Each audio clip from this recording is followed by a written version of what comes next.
Hi అండి. ఈరోజు చేపల పులుసు చేసుకుందాం మనం. నేనైతే ఎండుమిర్చి తీసుకున్నాను, వాటర్ వేసుకొని ఒక 1 అవర్ నానబెట్టుకున్నానండి. అలానే చింతపండు కూడా తీసుకుని ఒక 15 నిమిషాలు నానబెట్టుకున్నాను. అది గుజ్జు తీసుకొని పక్కన పెట్టుకోవాలి. తర్వాత నేను ఒక కేజీ ఫిష్ తీసుకున్నాను. దాని గురించి మసాలా రెడీ చేసుకుందామండి. అల్లం వేసాను, తర్వాత ఎల్లుల్లిపాయలు వేయాలండి. అదే మనం ముందైతే నానబెట్టుకున్నాం కదా ఎండుమిర్చి, అవి అయితే వేసుకోవాలండి. అందులో ఎండుమిర్చి నానబెట్టిన వాటర్ కూడా ఉంటుంది, అది వేసుకొని బ్లెండ్ చేసుకోవాలండి చక్కగా పేస్ట్. నేనైతే ఇదే కారం యూజ్ చేస్తున్నాను, కారం పొడి అయితే ఏమి వేయట్లేదు. ఈ కారం వేస్తే ఇంకా టేస్ట్గా వస్తుందండి, పులుసులైనా కర్రీస్ అయినా ఏదైనప్పుడు కూడాను. ఆ యొక్క పేస్ట్ తీసుకొని అది ప్లేట్లో కొంచెం వేసుకోవాలి. అందులో సాల్ట్ వేసుకోవాలి, కొద్దిగా పసుపు కూడా వేసుకొని ఈ చేప ముక్కలు ఏవైతే ఉన్నాయో అవి ఉప్పు కారం పట్టించుకోవాలండి. మంచిగా పట్టించేసుకొని పక్కన పెట్టుకోవాలండి.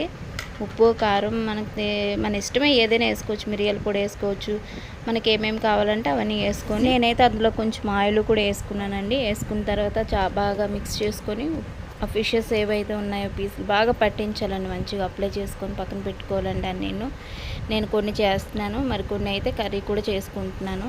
ఈ కొన్నిటివి అయితే ఇప్పుడైతే ఇవన్నీ పక్కన పెట్టుకోవాలండి. ఈ ముక్కలన్నీ మీరు చూసినట్లయితే పళ్ళెంలో వేసేసి ఉన్నాయి ముక్కలన్నీ. నేను రెడీ చేసుకున్న పీసెస్ అని చక్కగా ఒక 15 మినిట్స్ అలా పక్కన పెట్టుకుంటే ఉప్పు కారం అన్నీ పడతాయండి.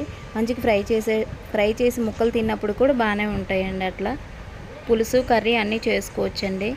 ఇప్పుడైతే ఇంకో బాండీ పెట్టుకుందామండి. అందులో ఆయిల్ వేసుకొని ఫిషెస్ ఏవైతే ఉప్పు కారం పెట్టుకున్న ఉన్నాయో అవి మంచిగా ఫ్రై చేసుకోవాలండి. ఫ్రై చేసుకొని ఆ పీసెస్ అయితే మనకి ఎన్ని కావాలని తీసుకొని చక్కగా ఫ్రై చేసుకొని పక్కన పెట్టుకోవాలి.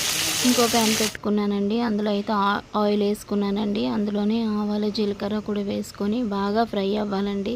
చిటపటలాడిన వరకు ఆవాలు వేగాలండి. వేగిన తర్వాత మనం పులుసు కదండి, కొన్ని మెంతులు కూడా వేసుకోవాలి. మెంతులు వేసుకుంటే చాలా టేస్ట్ వస్తుందండి. కొన్ని మెంతులు వేసుకుందామండి. అలా నేను చూపించినన్ని వేసుకోండి. మెంతులు నేను చేసిన పులుసుకి అయితే అన్ని మెంతులు సరిపోద్ది, ఎక్కువైతే చేదు వచ్చేస్తుంది. అలానే 2 వెల్లుల్లిపాయ రెమ్మలు కూడా వేసుకోండి, కచ్చపచ్చ నలగొట్టుకొని వేసుకోండి. అందులోనే 2 ఎండుమిర్చి కూడా వేసుకోండి. ఎండుమిర్చి కూడా 2-3 వేస్తే ఇవన్నీ బాగా ఫ్రై అయిన తర్వాత ఇప్పుడు మనం కరివేపాకు కూడా వేసుకుందామండి. ఇవి బాగా ఫ్రై అయిన తర్వాత వేసుకోండి కరివేపాకు కూడా వేసుకున్న తర్వాత అన్నీ రోస్ట్ అయిన తర్వాత నేనైతే ఆల్రెడీ ఒక మసాలా చేశానండి. ఇప్పుడైతే నేను ఒక మసాలా రెడీ చేసుకుంటున్నానండి. ఒక మిక్సీ ముందైతే రెడ్ చిల్లీస్ నేను పేస్ట్ చేశాను కదా, అదే జార్లోనైతే 2 ఆనియన్స్ వేస్తున్నానండి.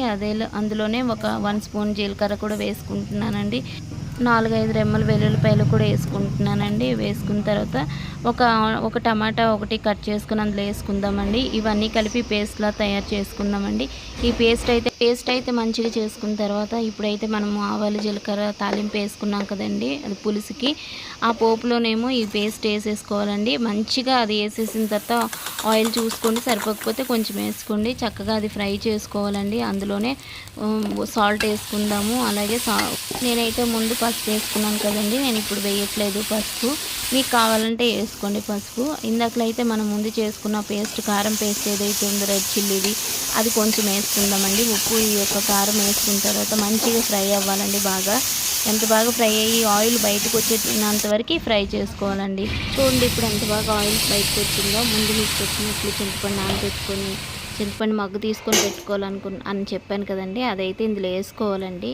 అది దానికి మనకి ఎంత కావాలంటే అంత వేసుకోవచ్చు అండి. వాటర్ కూడా వేసుకోవచ్చు. చక్కగా వేసుకున్న తర్వాత అది బాగా మరగాలండి. మసిలిన తర్వాత అందులోని మనము ఫస్ట్ అయితే ఫిష్ ఫ్రై చేసుకుని అవి ఆల్మోస్ట్ అయిపోయిందండి కర్రీ. కొత్తిమీర వేసుకొని గార్నిష్ చేసుకొని మంచిగా ఒక సర్వింగ్ బౌల్లో తీసుకోవడమేనండి. ఇంతేనండి వీడియో.